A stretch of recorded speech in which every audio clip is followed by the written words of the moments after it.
যখন আমরা বড় হয়ে যাই নিজের জন্মদিনের থেকে কাছের মানুষগুলোর জন্মদিনের আয়োজন করতে বেশি ভালো লাগে। ছোটবেলার মতো নিজের জন্মদিন নিয়ে আলাদা করে উন্মাদনা না থাকলেও একটা বিশেষ ভালো লাগা অবশ্যই থাকে। এ কথা একদমই বলবো না যে বয়স বাড়ছে মানে শুধু শরীরের বয়সই বেড়েছে, মনের বয়স থমকে আছে, সেটা কখনোই নয়। মনের বয়সও ডেফিনেটলি বেড়েছে। আগের থেকে মনটা অনেক বেশি পরিণত হয়েছে, অন্যভাবে চিন্তা করতে শিখেছি, জগৎটাকেও অন্যভাবে দেখতে শিখেছি। এবারের জন্মদিনে ব্যারাকপুরে আছি।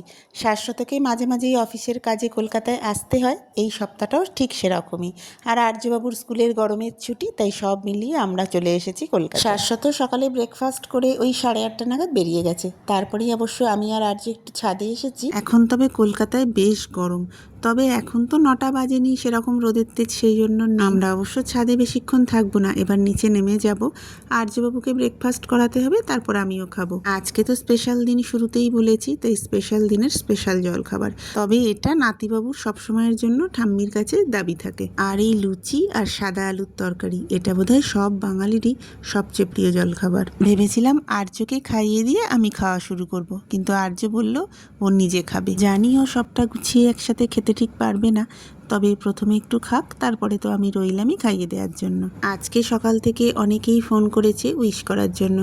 এমন অনেক বন্ধুবান্ধব আছে যাদের সঙ্গে সারা বছর শুধু এই বিশেষ দিনগুলোতেই কথা হয়। হয়তো সারা বছর সেভাবে কথা হয় না, কিন্তু ঠিক বিশেষ দিনগুলোতে আমারও মনে পড়ে যায়, অথবা ওদেরও ঠিক মনে পড়ে, ফোন করে নেয়। খাওয়া দাওয়ার পরে এই সবজিগুলো নিয়ে বসেছি, সবজিগুলো একটু কেটে দেবো। আমরা কলকাতায় এলে সাধারণত রান্নাবান্না শাশুড়ি মাই করেন, তবে আমি এই সবজিপাতিগুলো একটু কেটে হেল্প করে দেবো। একবার ভেবেছিলাম বেলার দিকে গিয়ে একবার দিদির বাড়ি থেকে ঘুরে আসব, তবে অনেকটা বেলা হয়ে গেল, সেই জন্য আর গেলাম না। তাছাড়া আজকে বিকেলবেলায় দিদিদের সঙ্গে একটু প্ল্যান আছেই, তো বিকেলে তো দেখা হচ্ছেই।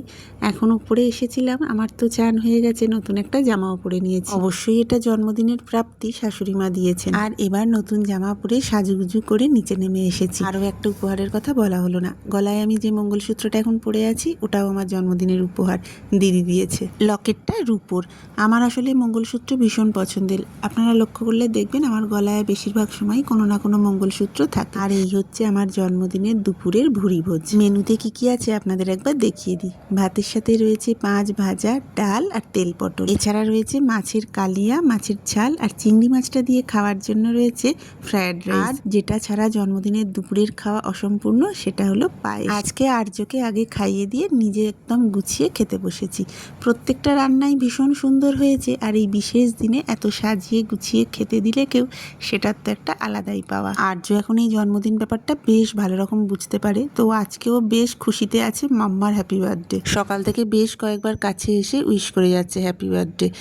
আর ওর একটাই এখন প্রশ্ন, হ্যাপি বার্থডে যখন, তখন কেক কখন কাটা হবে। আর সব থেকে মজার ব্যাপার হলো, ও কিন্তু 2 দিন আগে থেকেই বলে রেখেছে জন্মদিন যখন, তখন একটা গিফট দিতে চাই আমি তোমাকে। আমি শুনে বেশ অবাকই হয়েছি। আর ওকে যখন আমি জিজ্ঞেস করলাম যে তুমি কি দিতে চাও, ও বলল তুমি তো গার্ল, আমি একটা তোমাকে নেল পলিশ দিতে চাই। ও ওর এই ছোট্ট মাথায় এতটা চিন্তা করেছে যে একটা নেল পলিশ দিলে মাম্মা খুশি হতে পারে। দুপুরবেলায় খাওয়া দাওয়ার পরে আর ভিডিও করিনি, এখন তবে সন্ধে হয়ে গেল। এখন একটু বেরোচ্ছি, তবে এখন আবার একটা নতুন জামা পরে রেডি হয়ে নিয়েছি। এখন যে কুর্তি পাজামার সেটটা পরে আছি, এটা আমার জন্মদিনের উপহার কর্তামশাইয়ের থেকে। চিড়িয়া মোড়ে ব্যারাকপুর মেলা হচ্ছে বেশ অনেক দিন ধরে, ওখানেই এখন যাচ্ছি। শাশ্বতকে ফোন করে দিয়েছি, ও অফিস থেকে এখানেই আসবে। আর দিদি আর টিটোরও এখানেই আসার কথা, একসাথে মিট করব, তারপরে মেলায় ঘুরবো। মেলায় আসতেই মামা ভাগ্নে দুজনেই দাঁড়িয়ে পড়েছে এই দোকানটায়, ওই বন্দুক দিয়ে বেলুন ফাটানো ওই দোকানটায়। ছোটবেলায় মেলায় গেলে আমারও এগুলো করতে বেশ ভালো লাগতো। এরা এখানে মামা ভাগ্নে সব করুক, আমি আর দিদি তখন বাকিটুকু একটু ঘুরে দেখি। এই ব্যারাকপুর মেলা বেশ অনেক দিন ধরে চলছে, শেষ হয়ে আসার সময় হলো, প্রায় 1 মাস থাকে এই মেলাটা। মেলাটা খুব বিশাল কিছু না হলেও একেবারে ছোটোখাটো মেলাও বলা যায় না। সবচেয়ে যেটা ভালো লাগে, অনেক রকম দোকান রয়েছে, মানে অনেক কিছু জিনিসপত্র ভ্যারাইটি রয়েছে মেলাটা। এদিকটা এসে আর্য বলল হেলিকপ্টারে চাপবে, ভালোই হলো, ও এখন হেলিকপ্টারে চেপে নিক, আমরা অপেক্ষা করি শাশ্বত আর টিটো এলে বাকি মেলাটা এবার ঘুরে দেখবো। তবে মহারাজের একটাই মন ভরেনি, আগের রাইডটা থেকে নামতেই চোখে পড়েছে এটা। আগে এই বলের মধ্যে লাফানোটা রীতিমতো ভয় পেত। আগে তো এরকমও হয়েছে, টিকিট কেটেছি, মানে ও বাইরে থেকে দাঁড়িয়ে দেখে বেশ এনজয় করছে দেখে টিকিটটা কেটেছি, তারপরে যেই ভেতরে ঢুকতে হবে বুঝতে পেরেছে একা যেতে হবে, আমরা কেউ যাব না, অমনি আর যাবে না। এখন ব্যাপারটা বেশ এনজয় করে।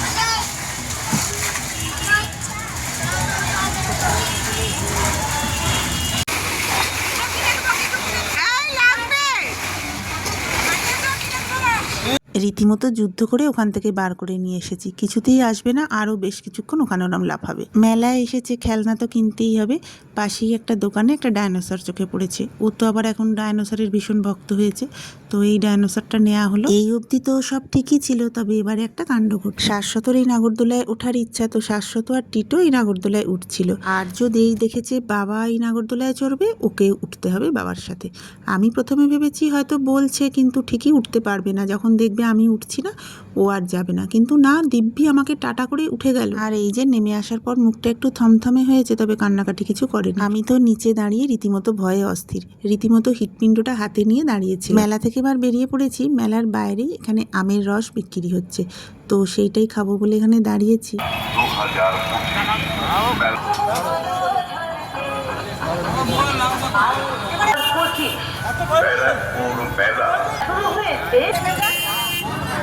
এবার একটা রেস্টুরেন্টে চলে এসেছি রাতের খাবারটা কিনতে। আজকে রাতের খাবারটা বাইরে থেকে, রাতের খাবারটা এখান থেকে প্যাক করিয়ে একেবারে টোটোয় উঠবো। দিদিরাও অবশ্য আমাদের সাথেই এখন যাবে। আর্যবাবুরা তস হয়েছে না, এই যে ডাইনোসরটাকে বার করে নিয়েছে। এখানে খাবারটা অর্ডার দিয়ে আমরা বসেছি, তবে যা বুঝলাম 15-20 মিনিট আমাদের অপেক্ষা করতে হবে। ভাবলাম এবার একটু চায়ের অর্ডার দিই, তো সেই জন্যই চায়ের অর্ডার দিয়ে এখন বসেছি। চা খেয়ে খাবার দাবার নিয়ে বাড়ি ঢুকবো।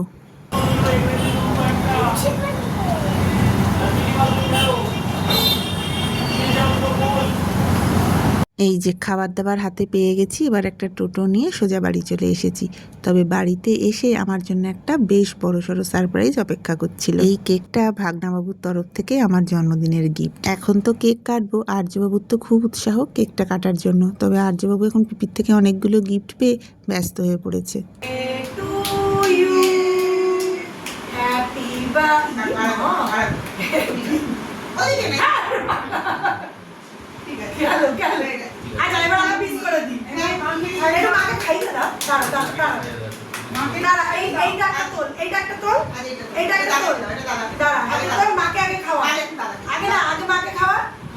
কেক কাটা হয়ে গেছে, এবার সবাই মিলে কেক খাবো। আর শাশ্বতকে দায়িত্ব দিয়েছি আমাদের বেশ কয়েকটা ভালো করে ছবি তুলে দেয়া। কেকের স্বাদ তো খুবই সুন্দর ছিল, তবে তার থেকেও ভালো লেগেছে টিটোবাবু যে ভেবে এটা নিয়ে এসেছে আজকে আমার জন্য। ওই যে আগেই বলেছি, মনের বয়স বেড়েছে খানিক ঠিকই, তবে বিশেষ দিনে এসব পেতে আজও বেশ ভালোই লাগে।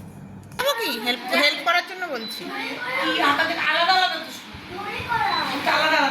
দিদি আর টিটো এবার বাড়ি ফিরবে, সেই জন্য ওদের আগে দিয়েছি। আমরা অবশ্য খেতে বসে পড়বো, তবে আমি আর্যবাবুকে খাইয়ে নিয়ে তারপরে খেতে বসবো। খাবারের কথা পরে বলছি, আগে আমার এই ব্রেসলেটটা দেখিয়ে নিই। জন্মদিনে আজকে সন্ধেবেলায় আরও কিছু উপহার পেয়েছি দিদির থেকে, তারই মধ্যেই একটা হচ্ছে ব্রেসলেটটা। আজকে সবার জন্য কম্বো প্যাক নিয়েছিলাম, তাই সার্ভ করার কোনো ব্যাপার নেই। আমার মেনুতে রয়েছে মিক্সড চাউমিন আর চিলি চিকেন। এখন প্রায় 10:30 বাজে, দিদিরা তো বাড়ি চলে গেছে, আমরা এখন খেতে বসেছি। আর্যবাবুরও খাওয়া হয়ে গেছে। কারি ক্লাব ক্যাটারার, যেখান থেকে আজকের খাবারটা নিয়ে এসেছি, এটা ব্যারাকপুরের মোটামুটি পরিচিত একটা রেস্টুরেন্ট। আমরাও আগে এখান থেকে কিনে বহুবারই খেয়েছি। এদের কোয়ালিটি কোয়ান্টিটি দুটোই বেশ ভালো। চাউমিন আর চিলি চিকেন দুটোর টেস্টই বেশ ভালো ছিল, আর পরিমাণ তো আপনাদের দেখালামই, অনেকটাই বেশ দিয়েছিল। দিদির থেকে জন্মদিনের উপহার তো আগেই পেয়ে গিয়েছিলাম, তবে আজকে সন্ধেবেলাতেও বেশ কিছু সারপ্রাইজ পেয়েছি। এছাড়া মেলার কেনাকাটা সেসবও তো আছে। সবাই মিলে আজকে আমার এই দিনটা খুব সুন্দর করে দিয়েছে। সারা দিনের এই সুন্দর সুন্দর মুহূর্তগুলো আমি ক্যামেরাবন্দি করে আপনাদের সামনে তুলে ধরার চেষ্টা করেছি। আশা করছি আপনাদেরও ভিডিওটা ভালো লেগেছে। আজকের প্রাপ্তিগুলো দেখিয়ে ভিডিওটা শেষ করে দিচ্ছি। খুব শিগগিরই একটা নতুন ভিডিও নিয়ে আবার দেখা হবে। ততক্ষণ সবাই খুব ভালো থাকবেন, সুস্থ থাকবেন আর পজিটিভ থাকবেন।